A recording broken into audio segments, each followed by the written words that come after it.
আসসালামু আলাইকুম। সংবাদে আপনাদের সবাইকে স্বাগত জানাচ্ছি। আমি ফিরোজ তোহা। শুরুতেই সংবাদ শিরোনাম জানিয়ে দেব এই মুহূর্তে হাতে পাওয়া সর্বশেষ গুরুত্বপূর্ণ আপডেট বাংলার সংবাদ। শুরুতেই জানাবো, কিছু মানুষ নিজেদেরকে বুদ্ধিমান এবং দেশপ্রেমিক মনে করে আর সমগ্র জাতিকে বিভাজনের দিকে ঢেলে দিচ্ছে বলে মন্তব্য করেছেন বিএনপির মহাসচিব মির্জা ফখরুল ইসলাম আলমগীর। তিনি বলেন, ৫ই আগস্টের বিজয় অনেক প্রাণ এবং রক্তের বিনিময়ে অর্জিত। রক্তে ভেসে গেছে বাংলাদেশের রাজপথ। দেশের মানুষ বারবার দেশমাতৃকার জন্য জীবন দিয়েছে। তার ফলশ্রুতি কি এই বাংলাদেশ? আজকে ৩ মাসও যায়নি, রাস্তায় রাস্তায় অবরোধ। কেন এই ভয়াবহ হিংসা? সমস্যা কোথায় আর কত এই বিভাজন? এবারে জানাবো, সাম্প্রদায়িক সহিংসতা সৃষ্টির অপচেষ্টা চালাচ্ছে পার্শ্ববর্তী দেশ। বাংলাদেশ জঙ্গিবাদী, অসহিষ্ণু এবং দেশের সংখ্যালঘুরা বিপন্ন অবস্থায় রয়েছে। বিশ্বের কাছে এমন একটা চিত্র তুলে ধরতে প্রতিবেশী দেশ ভারত পরিকল্পিতভাবে সাম্প্রদায়িক সহিংসতার তৎপরতা চালাচ্ছে বলে অভিযোগ করেছে গণতন্ত্র মঞ্চ।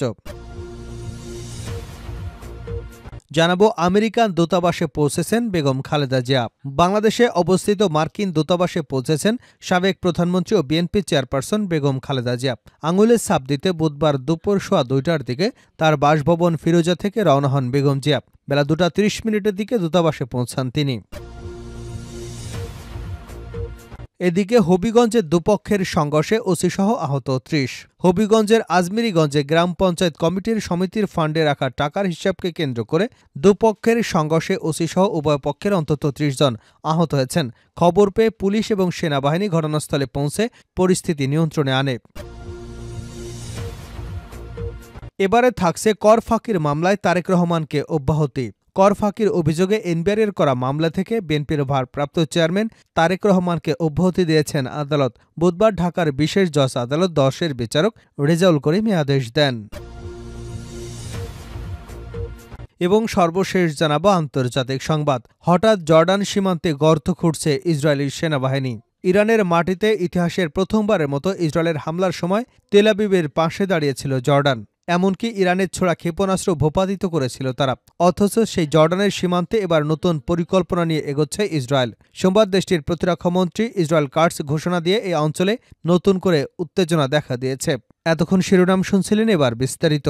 প্রিয় দর্শক, আপনি যদি এই চ্যানেলে নতুন হয়ে থাকেন, ভিডিওটি দেখতে দেখতে চ্যানেলটি সাবস্ক্রাইব করে আমাদের সঙ্গে থাকুন। আর এই ভিডিও সম্পর্কে আপনি আপনার মূল্যবান মতামতটি কমেন্ট বক্সে জানিয়ে দিন। আর হ্যাঁ প্রিয় দর্শক, জানিয়ে দিন ভিডিওটি কোথা থেকে দেখছেন।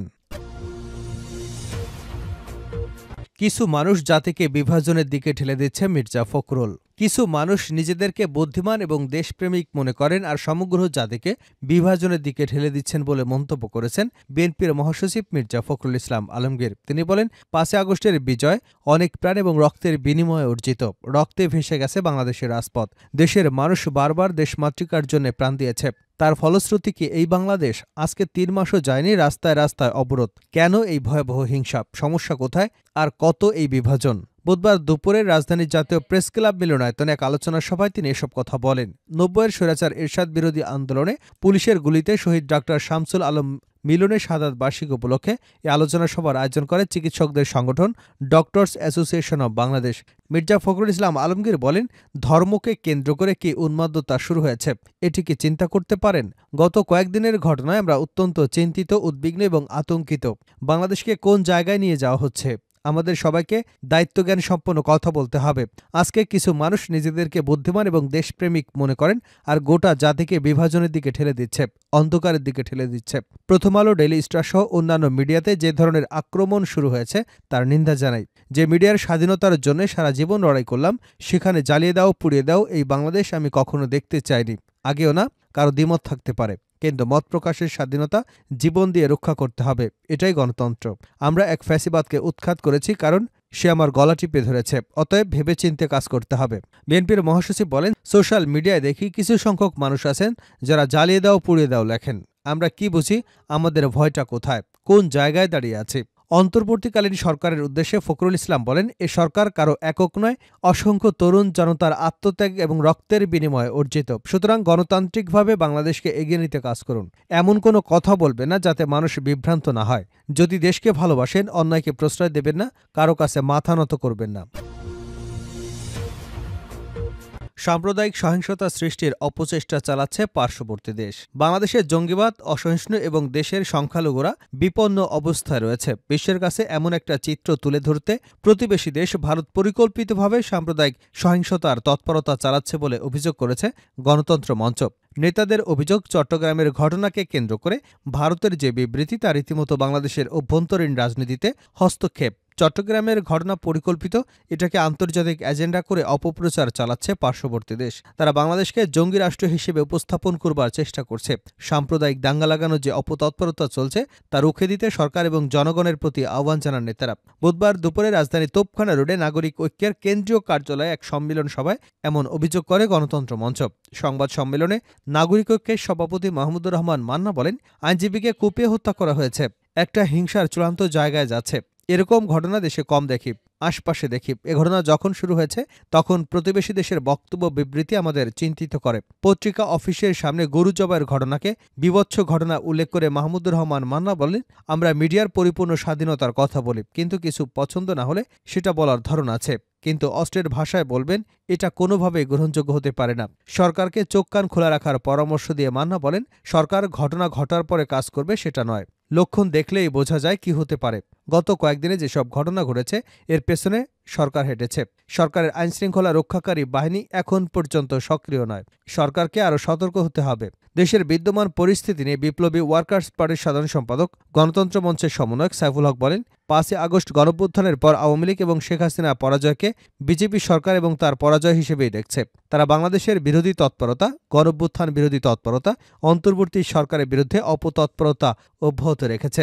সাংবাদিকের এক প্রশ্নের জবাবে সাইফুল হক বলেন, ভারত সরকারের পক্ষ থেকে প্রতিনিধি সাংবাদিক সম্মেলন করে যে ভাষায় বিবৃতি বা বক্তব্য দিচ্ছে, এটাকে মনে করি এক ধরনের উস্কানির শামিল।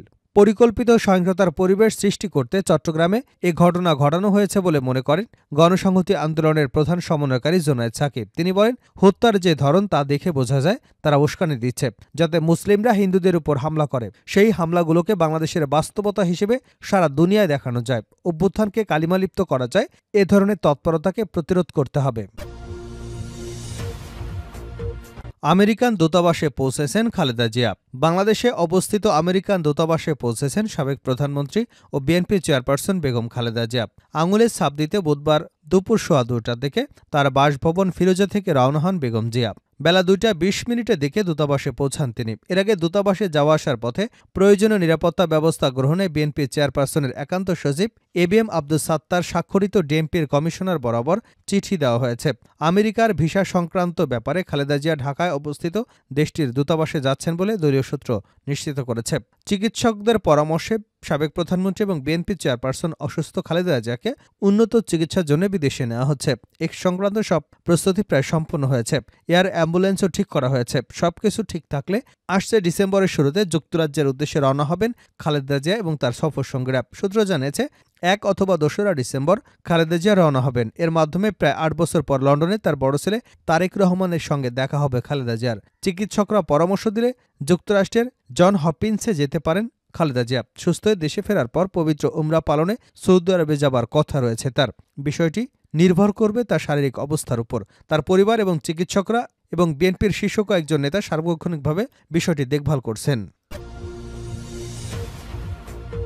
হবিগঞ্জের দুপক্ষের সংঘর্ষে ওসিসহ আহত 30। হবিগঞ্জের আমিরগঞ্জে গ্রাম পঞ্চায়েত কমিটির সমিতির ফান্ডে রাখা টাকার হিসাবকে কেন্দ্র করে দুপক্ষের সংঘর্ষে ওসিসহ উভয় পক্ষের অন্তত 30 জন আহত হয়েছেন। খবর পেয়ে পুলিশ এবং সেনাবাহিনী ঘটনাস্থলে পৌঁছে পরিস্থিতি নিয়ন্ত্রণে আনে। বুধবার সকাল 9টায় উপজেলার জলসুখা ইউনিয়নের নোয়াগড় গ্রামে এ সংঘর্ষের ঘটনা ঘটে। আহতরা বিভিন্ন হাসপাতালে চিকিৎসা নিচ্ছেন বলে জানা গেছে। স্থানীয় সূত্র জানায়, নোয়াগড় গ্রাম পঞ্চায়েত কমিটির সভাপতি এবং আওয়ামী লীগ নেতা শাহজাহান মিয়ার কাছে গ্রাম পঞ্চায়েত সমিতির ফান্ডের টাকা এবং নোয়াগড় মাদ্রাসা ফান্ডের প্রায় কোটি টাকারও বেশি রক্ষিত ছিল। ফান্ডের সেই টাকার হিসাব বুঝিয়ে দেওয়ার জন্য বিগত কয়েক সপ্তাহ যাবৎ বেশ কয়েকবার মাদ্রাসা কমিটির সভাপতি বশির মিয়া সহ গ্রামবাসীর একাংশ শাহজাহান মিয়াকে তাগাদা দেন, কিন্তু প্রতিবারই শাহজাহান মিয়া হিসাব না দিতে গড়িমসি শুরু করেন। এরই প্রেক্ষিতে মঙ্গলবার রাতে মাদ্রাসা কমিটির আহ্বায়ক বশির মিয়া সহ এলাকার কিছু মানুষ হিসাবের জন্য শাহজাহান মিয়ার কাছে গেলে উভয় পক্ষের লোকজনের মধ্যে বাগবিতণ্ডা সৃষ্টি হয়। এক পর্যায়ে উভয় পক্ষের মধ্যে ধাওয়া পাল্টা ধাওয়ার ঘটনা ঘটে। এরই জেরে বুধবার সকালে উভয় পক্ষের লোকজন দেশীয় অস্ত্রশস্ত্র নিয়ে সংঘর্ষে জড়িয়ে পড়ে। স্থানীয় ইউপি সদস্য